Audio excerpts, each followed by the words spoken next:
తపస్సు చేస్తున్నాడంట బ్రో. ఆయనే దేవుడు కదా, ఎవరికోసం తపస్సు చేస్తారంట బ్రో. మళ్ళీ ఎవరి లైఫ్లో నరకం ఎలా ఉంటుందని లెసన్స్ అని చెప్తున్నారంటవా? అయ్యుండొచ్చు బ్రో. బా కాలు పట్టిస్తే బ్రో, ఒకసారి ఇద్దామా? వద్దు బ్రో, మళ్ళీ ఎక్కడో జరుగుతుంది లెసన్స్ నీ మీద అప్లై చేస్తే. వద్దు, ఆల్రెడీ ఆయన లెసన్స్ చాలా చూసాం, మన వాళ్ళు కాదు. కొంచెం సైలెంట్గా ఉండు బ్రో, కొంచెం సైలెంట్గా ఉండు. ఏమైంది బ్రో? ఆయన మళ్ళీ నీ గోళం లెగితే ఏం చేస్తాడని భయం వేస్తుంది.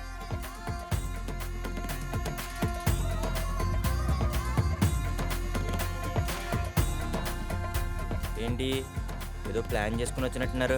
నేను ఎవరనేది నమ్మకం వచ్చిందా? కళ్ళకు కలిగినట్టు అయింది స్వామి. చంపక చెల్లుమని తగిలింది స్వామి. మంచిది స్వామి నాదే డౌట్. నాది కూడా స్వామి. ఫస్ట్ నేను అడిగాను, నాకు చాలా ఇంపార్టెంట్. నాదే ఇంపార్టెంట్ బ్రో. అది ఇంపార్టెంటే బ్రో. నాదే ఇంపార్టెంట్ అంటే నేను ఇక్కడే ఉన్నాను కదా, కంగారు లేదు. ఒకరి తర్వాత ఒకరు అడగండి. ఫస్ట్ నువ్వు అడిగి అయితే. స్వామి, మీరు నార్మల్గానే ఇంగ్లీష్ యూజ్ చేస్తూ మాట్లాడుతున్నారు కదా. యూజువల్లీ దేవతలందరూ సంస్కృతంలో మాట్లాడతారు కదా, అందువల్ల మీరు ఎందులోనూ సంబోధించట్లేదని మా సందేహము. ఇదా డౌట్? అవును ఏంటి ఇదనే ఇంపార్టెంట్ అన్న డౌట్? అవును స్వామి, ఇది నా ధర్మ సందేహం. దీనికి సమాధానం చెప్పండి. నువ్వు సినిమాలు చూసి ఎక్స్పెక్టేషన్ పెట్టేసుకున్నట్టున్నావు. నాకు అన్ని భాషలు వచ్చు, అయినను నేను ఎదుటివారి భాషా ప్రావీణ్యతను బట్టి వారి జ్ఞానానికి తగ్గట్టుగా సమాధానపరచడంలోనే మిక్కిలి అభిష్టుని అవుతాను. మిక్కిలా? టిక్కలు తెలుసు కానీ మిక్కిలేండి స్వామి. ఇప్పుడు ఇది అయిపోయింది కదా, ఇప్పుడు నా డౌట్ నేను అడుగుతాను. అడుక్కో స్వామి, ఉమ్, ఉన్నట్టుండి మీరు ఇలా మా దగ్గర రావడానికి కారణం ఏంటి స్వామి? కాలంలో అప్పుడప్పుడు చిన్న చిన్న పొరపాట్లు జరుగుతుంటాయి. అలాంటి పొరపాట్లను సరిచేయడమే నిర్ణీత పాలకుల బాధ్యత. అలాంటి బాధ్యతని నెరవేర్చడానికే నేను ఇక్కడికి వచ్చాను. ఓహో, అంటే స్వామి ఇన్నాళ్ళు నేను పడుతున్న కష్టాలకి కాలంలోనే పొరపాటుందా? వడ్డీ అమ్మ నా జాతకం బాగలేదు అన్నారు కదా స్వామి. నీ జాతకంలో జరిగే మార్పులకి కాలానికి ఎలాంటి సంబంధం లేదు. నిజానికి నీ లైఫ్ రాసినట్టుగానే జరుగుతుంది. అంటే స్వామి, మీరు వచ్చింది మా కోసమా? నా జన్మ ధన్యమైన స్వామి. నీ గురించి అని నేను చెప్పలేదు కదా. నువ్వు శ్రీమంతనాథంలో అర్జున్ మరి చిరంజీవి షూడి గడపలో వచ్చినట్టు ఆయన నీ కోసం వస్తాడు. ఉండవయ్యా నువ్వు. ఉండు బ్రో, నా దరిద్రంతో పోల్చుకుంటే నీ దరిద్రం ఎంత? అవునా, ఆడెవడ వచ్చి జాబ్ మానేసి బిజినెస్ పెట్టుకోమంటే రోడ్లో ఫుడ్ డెలివరీ తిరుగుతున్నాను. అంతకంటే ఎక్కువ? ఎక్కువే. ఏంటి ఎక్కువ? ఎక్కువే భయ్యా. నా గురించి తెలిసి నేను మాట్లాడుతున్నావా? శనిదేవుణ్ణి. కర్మ, న్యాయం, వాక్కు ఇంకా ఆలోచన యొక్క అధిష్టాన దేవుణ్ణి. ఎవరైతే వారి జ్ఞానాన్ని మరచి అత్యాశతో ఎదగాలనుకుంటారో, ఎవరైతే వారిని వారి మాటలతో దరిద్రానికి దగ్గర చేసుకుంటారో, ఎవరైతే మందబుద్ధితో నన్ను విస్మరించి నడుచుకుంటారో, వారి వారి కర్మలకు అనుగుణంగా కష్టాలని కానుకగా ఇస్తాను. మీ కష్టాలకు కారణం నేను కాదు, మీరు చేసుకున్న కర్మలే. వాటిని గ్రహించి ఈశ్వరుణ్ణి వేడుకున్న నాడు మీ నుంచి తీసుకున్న ప్రతి ఒక్కటి తిరిగి ఇచ్చి మిమ్మల్ని సంతోషపెట్టే దేవుణ్ణి నేను, శనిదేవుణ్ణి. అయ్యో బాబోయ్, చాలా పెద్ద మౌనంలాగే. కట్ లేకుండా సింగిల్ టేక్ అంటే కష్టమే. నిజమే బ్రో. వాక్కు కర్మ అంటే ఇలా నోటుకొచ్చింది మాట్లాడడమే. తప్పు అయిపోయింది స్వామి, తప్పు అయిపోయింది. స్వామి, బుద్ధి వచ్చింది స్వామి. ఇప్పుడు మీరు సంతోషపడి మాకు మంచి చేయాలంటే ఏం చేయాలి చెప్పండి స్వామి. మీ జీవితంలో మీరు చేసుకున్న పుణ్యకర్మ ఏదైనా ఉందంటే అది మనుతో కలిసి తిరగడమే. మనుతోనా? ఎస్, మను వల్ల మాత్రమే మీ లైఫ్లు మారబోతున్నాయి. ఇన్ఫ్యాక్ట్ నేను వచ్చింది కూడా మను కోసమే. అకౌంట్ చేసుకున్నా వాడు మాకన్నా తక్కువ దరిద్రుడు స్వామి. పోయి వాడి కోసం మీరు రావడం ఏంటి? చేసుకున్న కర్మలే లైఫ్ పాత్ని డిసైడ్ చేస్తే. అదేంటి స్వామి? జరగబోయే దాని గురించి నేను చెప్పానంటే అది జరగదు. మరి ఏం చేయాలి స్వామి? పిక్చర్ అభి బాకీ హై అమంత్, జస్ట్ వెయిట్ అండ్ సీ. జగడపు జనవుల జాజర సఖివల మంచపు ఎందుకు మనం అలా తిరుగుతున్నావు? టెన్షన్ వచ్చేస్తుంది స్వామి. ఇలా తిరిగితే ఆయాసం కూడా వస్తుంది, కానీ అమ్మాయి రాదు. మరి ఏం చేయాలి? కామ్గా వెయిట్ చేయి. వెయిట్ చేయాలా? నా వల్ల కాదు, నేను అలాగే తిరుగుతాను.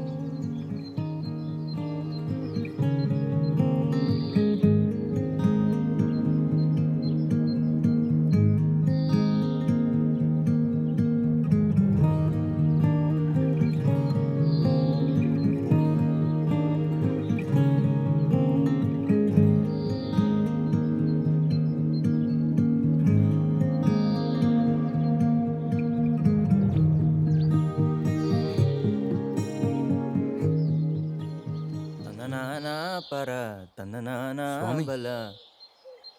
రాధ వచ్చేసింది, మీరు వెళ్ళి మాట్లాడండి. నేను వెళ్ళేం మాట్లాడాలి?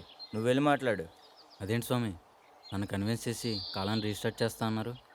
నువ్వు వెళ్ళి రాధని కన్విన్స్ చేయి, కాలం అదే రీస్టార్ట్ అవుతుంది. అలా ఎలా అవుతుంది స్వామి? నేను ఏం చెప్పినా రాధ మారదు. మారేలా చెప్పాలి మనం.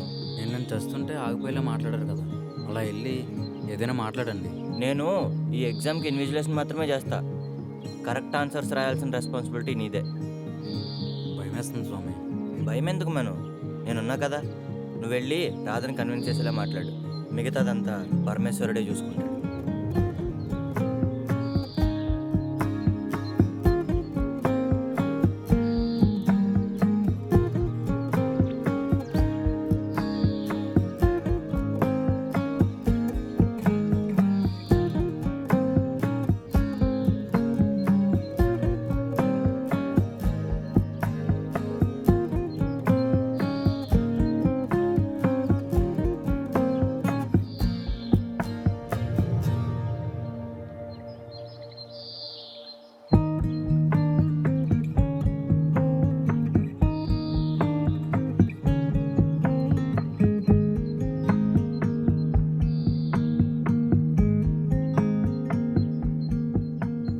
ఏం కోరుకుంటున్నావేంటి దేవుణ్ణి? నువ్వేంటి ఇక్కడ నీకోసం వచ్చాను. ఫాలో చేస్తున్నావా? చేస్తున్నా. ఎందుకు? ఎందుకేంటి? నువ్వు అలా చిన్నపిల్ల అలిగెళ్ళిపోతే నేను బుద్ధిగించడం నా బాధ్యత కదా. ఇక్కడెవరూ అలిగెళ్ళిపోలేదు. అయినా బుజ్జగించడానికి నేనేం చిన్నపిల్లని కాదు. నువ్వు చిన్నపిల్లవని నేను అన్నానా? ఇలా చూడరాదా, నా కళ్ళలోకి చూసి చెప్పు. ఏం మళ్ళీ ఏమైనా మాయమాటలు చెప్పడానికా? లేదు, ప్రేమ మాటలు చెప్పడానికి. నాకు ఇంట్రెస్ట్ లేదు. నీకు నేను టైం ఇవ్వలేదనే కదా ఈ కోపం. ఇలా చూడు, నన్ను చూసి చెప్పు రాదా. ఎందుకు మనం చెప్తున్నా సరే విసిగిస్తున్నా? ప్రాసలో మాట్లాడితే నీ మీద నా ధ్యాస తగ్గిపోతుంది అనుకుంటున్నావా? తగ్గకపోతే ఏం చేయమంటావు మనం? నువ్వు ఇలా కోపంగా ఉన్న కళ్ళతో మను అంటే ఎంత బాగుందో తెలుసా? నీ ఫ్లర్టింగ్కి కరిగిపోయి నీ ఒడిలో పడిపోయి రాదని కాదు నేను. నువ్వు పైకి ఇలా అంటావు కానీ లోపల ఎలా ఫీల్ అవుతున్నావు నాకు తెలుసులే. నువ్వు లైఫ్లో ఏది సీరియస్గా తీసుకోవా మను? ఎప్పుడు చూడు నీ పాయింట్లోనే ఆలోచిస్తావు. ఎప్పుడైనా నా కోసం అర్థం చేసుకున్నావా? సడన్గా ఏమైంది నీకు? ఏం కాలేదు, నేను వెళ్ళిపోతున్నా. ఆగు రాదా, చేయవదులు. ఒకసారి ఆగు. ఎందుకు? ఇక్కడే ఉండు, ఇప్పుడే వస్తా. అరే శరవణ భవనే శరవణ భవనే స్వామి. శరవణ స్వామి. భవనే. స్వామి ఒకసారి రండి స్వామి. ఎక్కడికి? రాధ దగ్గరికి వచ్చి వచ్చి ఏంటి స్వామి, మిమ్మల్ని తనకు పరిచయం చేస్తాను. తన జాతకం ప్రకారం తన లైఫ్లో నేను ఇన్వాల్వ్ అవ్వకూడదు. It's rules against. మీరు జస్ట్ మాట్లాడితే చాలు స్వామి. ఇంకా ఇంకా ఏంటి స్వామి? లేదంటే నేనైనా నీ ఇంటికి వచ్చిన కొత్తలున్నా పేరు పేరున ప్రతి ఒక్కరికి పరిచయం చేయడానికి. అలా అనకండి స్వామి. నేనేం మాట్లాడినా రాధ కోపంగానే చూస్తుంది. నేను మారానంటే నమ్మడం లేదు. మీరేమైనా చెప్తారని. తను నీ మాటే నమ్మట్లేదు, నా మాటే నమ్ముతుంది. అయినా ఈ ఆడాలతో మాట్లాడడం పెద్ద తలనొప్పి మను, నా వల్ల కాదు. అలా అనకండి స్వామి. నేను మాట్లాడుతాను, జస్ట్ మీరు సాక్ష్యం చెప్తే చాలు. మను, నేను రాకూడదు, అర్థం చేసుకో. అలా అనకండి స్వామి, రండి.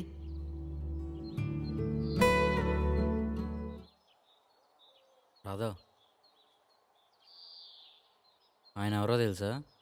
ఆయన ఎవరో నాకెలా తెలుస్తుంది? ఆయన మనల్ని కలపడానికి వచ్చిన మహానుభావుడు. మను, అది దైవ రహస్యం, చెప్పడానికి వీల్లేదు. మీరిద్దరు ఏం మాట్లాడుతున్నారో నాకేం అర్థం కావట్లేదు. రాధా, నీ దగ్గర దాచడానికి ఏముంది? ఆయనే శనిదేవుడు. వాట్? ఎస్, హీఈస్ లార్డ్ శని. నీకేనా పిచ్చి పట్టిందా మను? ఎవరినో తీసుకొచ్చి శని అంటున్నావేంటి? స్వామి మీరైనా చెప్పండి స్వామి, తనకు మీరెవరో. నేను మాట్లాడినని చెప్పాను కదా. జస్ట్ మీరెవరో మాట్లాడండి, సరిపోతుంది. నేను వెళ్తున్నాను మను, నాకు పని ఉంది. ఆగు రాధా. స్వామి ఏదో ఒకటి చేయండి. రాధా, నిజంగానే ఆయన మనల్ని కలపడానికి వచ్చారంట. ఇప్పుడు ఆయన చెప్పాక మళ్ళీ ప్రేమ పుట్టుకొచ్చిందంటావా నువ్వు? ఎగ్జాక్ట్లీ అదే చెప్పాలనుకుంటున్నాను. అంతే కదా స్వామి? కాదా? కాదు. నీకంటూ ఒక సొంత ఆలోచన కానీ ప్రేమ కానీ ఏమీ లేదు. ఆయన చెప్తే నువ్వు చెప్తావు. అలా కాదు. ఈయన నిజంగా శనో కాదో తెలియదు కానీ మన ఇద్దరిని కలపడానికి వచ్చారంటే నాకు ఇంకా కోపం వస్తుంది. ఈయన వల్లే మారావంటే మళ్ళీ రేపు మారవని గ్యారంటీ ఏంటి? మేబీ మారచ్చు. స్వామి మీరు ఊరుకోండి స్వామి. ఇంకేం చెప్పక మను, నేను వెళ్తున్నా. ఆగురాదా.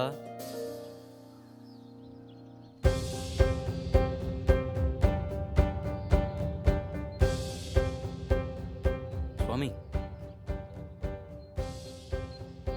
మీరే శనాన్ని నిరూపించి ఉండుంటే ఇప్పుడు వేరేలా ఉండేది. అలా అని నన్ను అందరి దగ్గరికి వెళ్ళి మ్యాజిక్ చేయమంటావా? అలా కాదు స్వామి, నాకు హెల్ప్ చేస్తారా? ఏం కావాలి? నేను తనతో సరిగ్గా మాట్లాడలేకపోయాను. తను నేను కలిసి ఉండే టైంలో పడేయచ్చు కదా, బుద్ధిగా ఉంటాను. కాలంతో పాటు ప్రయాణం చేయాలి కానీ కాలాన్ని శాసించాలనుకోకూడదు. అది చాలా ప్రమాదకరం. పరమేశ్వరుడు అందుకు అంగీకరించడు. నీకున్న అవకాశాన్ని ఉపయోగించుకొని మున్ముందు కాలంలో కాలాన్ని నీకు అనుగుణంగా మార్చుకుంటావని నేను నీకు సాయం చేయడానికి వచ్చాను. అయితే ఇప్పుడు నేనేం చేయలేనంటారా? రాధకి నీకు మధ్యలో ఉన్న ఖాళీ పేజీలు పూర్తి చేయాలి. ఖాళీ పేజీలా? హ్మ్.